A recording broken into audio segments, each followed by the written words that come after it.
प्रचाराच्या निमित्ताने मी या ठिकाणी आपल्या समोर उभा आहे. सगळे मागवा तिथं छू करत बसले बाजूला बसा खाली. अत्यंत महत्वाचं आहे हे आपण लक्षात घ्या. मोदी म्हणतोय आम्ही 400 पार.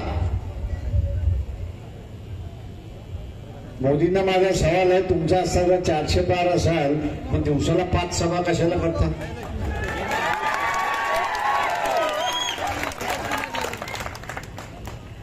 तुम्ही असा सल्ला दिला आम्हाला की तुम्ही आता प्रचार करू नका, 2029 ला तयारीला लागा.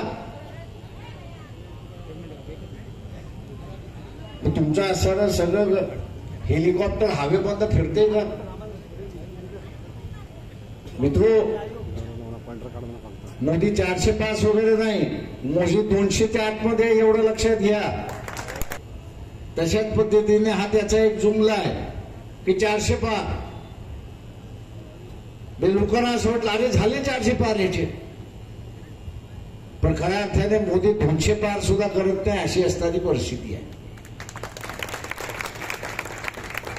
आणि म्हणून दर दुसऱ्या दिवशी मोदी नाही तर अमित शहा मुंबईमध्ये म्हणजे महाराष्ट्रामध्ये. आणि जिथे तुम्ही म्हणाला होतात की आम्ही असं 48 जागा जिंकू, तिथे आता दर दिवसाला तुम्हाला यावं लागते.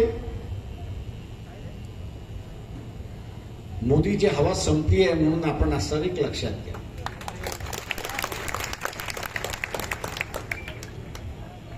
मोदीची हवा संपलेली आहे. आणि म्हणून आता भाषा बदलली की बाबासाहेब आले तरी संविधान बदलू शकणार नाही. अरे काय माणूस आहे यार तू. ए राजा खाली बस. तू कुठल्या पेपरचा रिपोर्टर आहेस?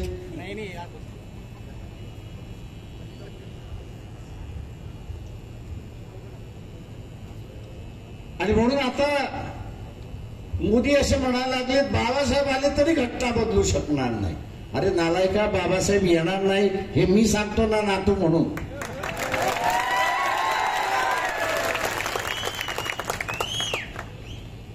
डिसेंबर 56 बाबासाहेब निघून गेले आपल्यातून. त्यांचं कालकथित झालं. मोदी तुझ्या घरातला असताना तुझा आजा तरी परत आलाय का एवढं मला सांग. तुझ्या घरातला आजा आला नाही तर माझा आजार सुद्धा येणार नाही. हे सत्य आहे. आता सामान्य माणसं ज्यावेळी शपथ घेताना काय म्हणतात, समोरचे तुझ्या आईची शपथ, तुझ्या बापाची शपथ किंवा माझ्या लेकराची शपथ, पण तो माझी शपथ घेऊन तो कधीच म्हणत नाही. का मेला तू करशील, मेला तर आई मरेल, पोरग मरेल, तसं मोदीचं आहे. मोदीचंही तसंच आहे. तू कोणाला म्हणतोय? बाबासाहेबांना म्हणतोय, धरून म्हणतोय की बाबासाहेब आले तरी घटना बदल. अरे बाबासाहेब येणार नाही तर घटना बदलणार कुठून? प्रश्न आहे की तू बदलणार आहेस की नाही हे पहिल्यांदा सांग. जनता ही विचारते की उद्या नरेंद्र मोदी पंतप्रधान झाला तर घटना बदलणार नाही की ती सांग. ते सांगत नाहीये. तर आपण जे करत असतो, तुझ्या आईची शपथ, तुझ्या बापाची शपथ, तुझ्या पोराची शपथ, मेला तर त्याचा पोरग मेलं, त्याची आई मेली, त्याची बाप मेला, मी आपला जिवंतच राहील. तसं मोदीचं असताना हे शक्तीचं नाटक आहे. मोदी हा घटना बदलणार हे आपण असताना लक्षात घ्या. जालना हे RSSचं संघाचं असणारं एक मोठं कार्यशाला आहे याची मला जाणीव आहे.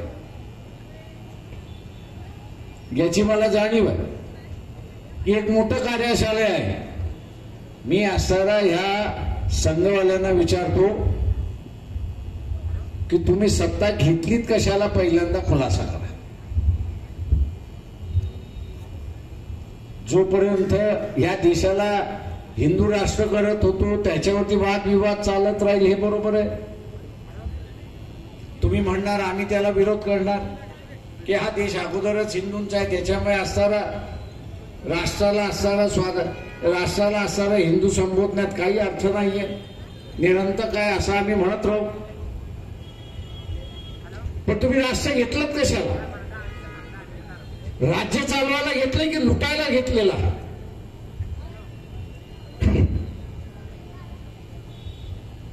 इंग्रजीमध्ये त्यांची एक म्हण होती की गव्हर्नन्स विथ डिफरन्स,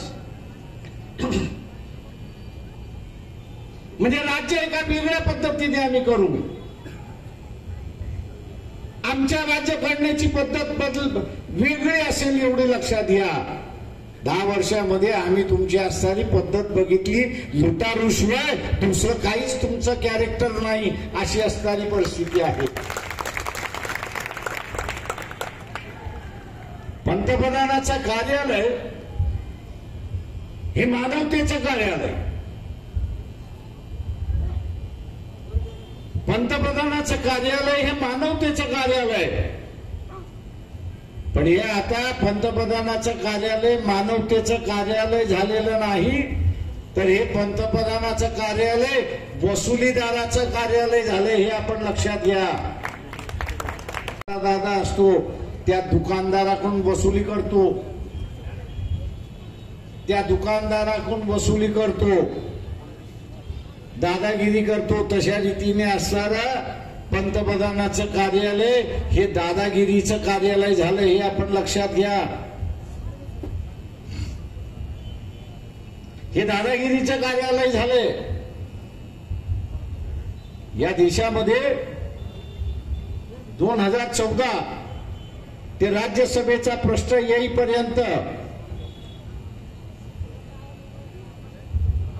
प्रश्न विचारण्यात आला होता की 2014 पासून हा प्रश्न विचारेपर्यंत किती लोकांनी भारतीय नागरिकत्व सोडलं याची माहिती द्या.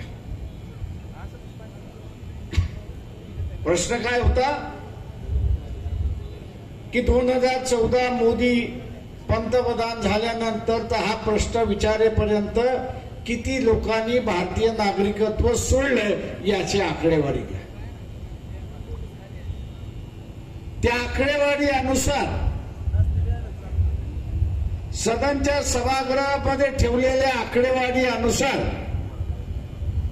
2014 ते प्रश्न विचाराच्या कालावधीमध्ये 17 लाख की ज्यांची कमीत कमी स्थावर मालमत्ता 50 कोटीच्या आसपास आहे.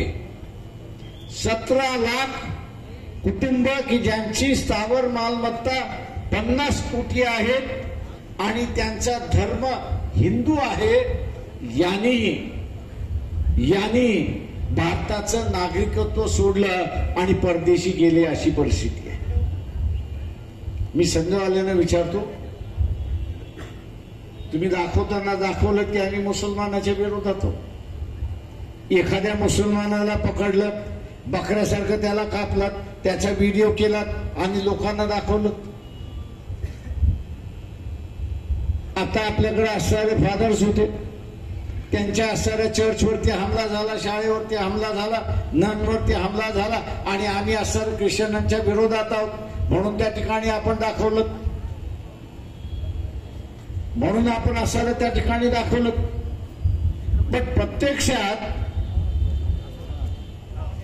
पण प्रत्यक्षात यांचा विरोध कोणाला होता? प्रत्यक्षात यांचा विरोध कोणाला होता? तर प्रत्यक्षात यांचा विरोध या देशातल्या हिंदूंनाच होता, हे त्या ठिकाणी दिसतंय. ही लोक नागरिकत्व सोडून काय गेली? भारतीय जनता पक्षाचे कार्यकर्ते असतील त्यांनी उत्तर द्यावं. इथे असणारे खासदार आहेत, भारतीय जनता पक्षाचे खासदार आहेत, उमेदवार आहेत, त्यांनी असं उत्तर द्यावं की का सोडून गेले, तुमच्याच कालावधीमध्ये का सोडून गेले. 50 पासून 2014 पर्यंत फक्त 7,000 लोक यांनी नागरिकत्व सोडला आणि तेही सोडणारे 60 वर्षाच्या पूर्वीचे. म्हणजे आई बाप, मुलगा मुलगी असताना लंडनला गेले, इंग्लंडला गेले, दुसरे गेले. आता आपलं म्हातारपण आहे, म्हातारपण आपल्या असताना मुलाबाळांवरती घालावं म्हणून असताना ते गेले. ही तर तरुण पिढी गेली, कुटुंबाच्या कुटुंब गेलं. 17 लाख कुटुंब गेले. एका कुटुंबामध्ये 5 माणसं आपण धरली तर हिशेब करा, 80 लाख लोक कंटाळून यांना सारा देश सोडून गेले. पुन्हा यांच्याकडे असताना तुम्ही सत्ता मागताय. संघवाल्यानं तुम्हाला लाजा वाटत नाही का? सांगा की ही माहिती चुकीची आहे म्हणून. याच स्टेजवरती येऊन सांगा की माहिती चुकीची आहे. तुम्हाला राज्यसभेमध्ये या सरकारने दिलेलं उत्तर याची कॉपी मी तुम्हाला असताना पाठवतो. मित्रो, हे जे कुटुंब सोडून गेले त्याचं कारण आहे की हे वसुलीदाराचं सरकार आहे. आपण लक्षात घ्या, हे वसुलीदाराचं सरकार आहे. सुप्रीम कोर्टाने ज्यावेळेस स्टेट बँकेला सांगितलं की यांनी इलेक्ट्रल बॉन्ड मार्फत कोणाकोणाकडून किती किती पैसे घेतलेत त्याची नावं सांगा. दुसऱ्या दिवशी आपण बघत असाल नावं आली. तिसऱ्या दिवशी अमित शहा इंटरव्ह्यू देतो आणि सांगतो की आम्ही असताना फार मोठ्या प्रमाणात करप्शनला थांबवण्याचा प्रयत्न करत होतो. अरे चोरा, तुझ्याकडे जे आलेले पैसे जे आहेत ते काही चांगल्या मार्गाने आलेले नाहीत. ज्यांच्यावरती ईडीची चौकशी, ज्यांच्यावरती नोटिसा आलेल्या आहेत, ज्यांच्यावरती केसेस दाखल झालेले आहेत आणि ज्यांना बेल पाहिजे अशाने तुमच्या असणाऱ्या भारतीय जनता पक्षाच्या तिजोरीमध्ये पैसे टाकलेत, अशी असणारी परिस्थिती आहे. हे वसुलीदाराचं सरकार आहे, हे आपण लक्षात घ्या. म्हणतो की नाही म्हणतो काका, त्याला खात्री नसते की दिलेले पैसे परत येतील. मोदीने आपल्याला अशाच परिस्थितीमध्ये आणून ठेवलेला आहे, अशाच परिस्थितीमध्ये आणून ठेवलेला आहे की उद्याचा सावकार हा आपल्याला घाण ठेवेल अशी असणारी परिस्थिती आहे. आणि म्हणून मोदीने एक नवीन फंडा काढला. तो काय म्हणतोय की काळजी करू नका, मी पुन्हा देश सांभाळेल, काळजी करू नका. अरे बाबा, तू सांभाळतील कसा?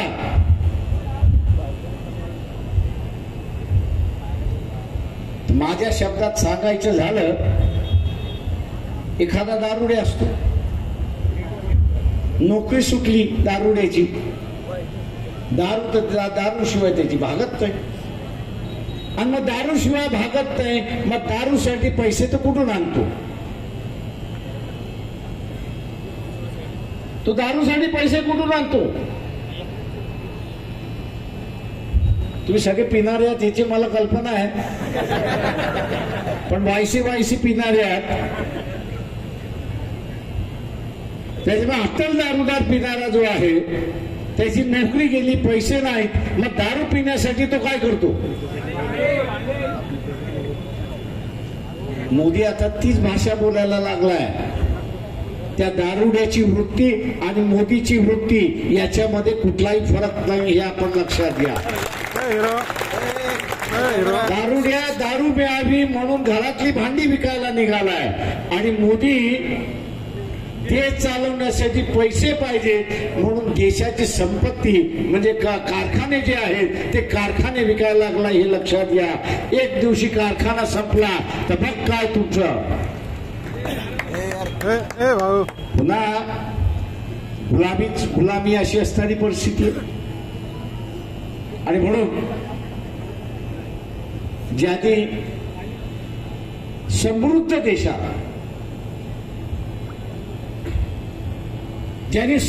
देशाला गुलामीच्या खाईमध्ये आणून ठेवलेला आहे, गुलामीच्या खाईमध्ये आणून ठेवलेला आहे. यांच्यापासून आपण वाचलं पाहिजे, यांच्यापासून आपण वाचलं पाहिजे. आणि ते वाचायचं असेल तर इथे मामाने सांगितलं, प्रभाकर बखले यांनी सांगितल्याप्रमाणे काँग्रेसचा उमेदवार घ्या किंवा इथला असणारा सेनेचा उमेदवार घ्या किंवा कुठल्याही मतदारसंघामधला काँग्रेसचा उमेदवार घ्या, एनसीपीचा उमेदवार घ्या, हे नात्या गोत्यातलेच उमेदवार. त्याच्यामुळे सत्ता या हातात आली काय आणि सत्ता या हातात आली काय, शरीर एकच आहे. त्याच्यामुळे सत्ता घरातच आली अशी परिस्थिती, सत्ता घरातच आली. मराठवाड्याचा दुष्काळ आहे, पाणी मिळत नाही अशी परिस्थिती आहे. मी गेले 20-25 वर्ष ऐकतोय, पण त्याच्यावरती तोडगाच निघत नाही अशी परिस्थिती आहे. आणि तो तोडगा निघत नाही याचं कारण की सत्ता याच्याकडे असली पाहिजे किंवा सत्ता याच्याकडे असली पाहिजे, ती घरातच आहे, ती घरातच सत्ता. मग तुमचे प्रश्न बघण्याचं कारण काय? तुम्ही फक्त इलेक्शन आले की ठप्पा मारा, त्याच्या पलीकडे तुमची लायकी नाही असं त्यांनी त्या ठिकाणी केले. इथल्या मतदाराला माझं आव्हान आहे, तुम्हाला लोकशाही टिकवायची आहे की घराणेशाही टिकवायची?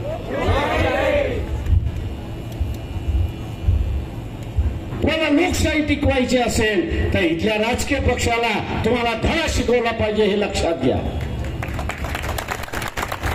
जे राजकीय पक्षाच्या मार्फत कुटुंबशाही चालवतात आहेत आणि सत्ता एकाच कुटुंबाच्या हातामध्ये ठेवतात आहेत, त्याला पहिल्यांदा बंद करा.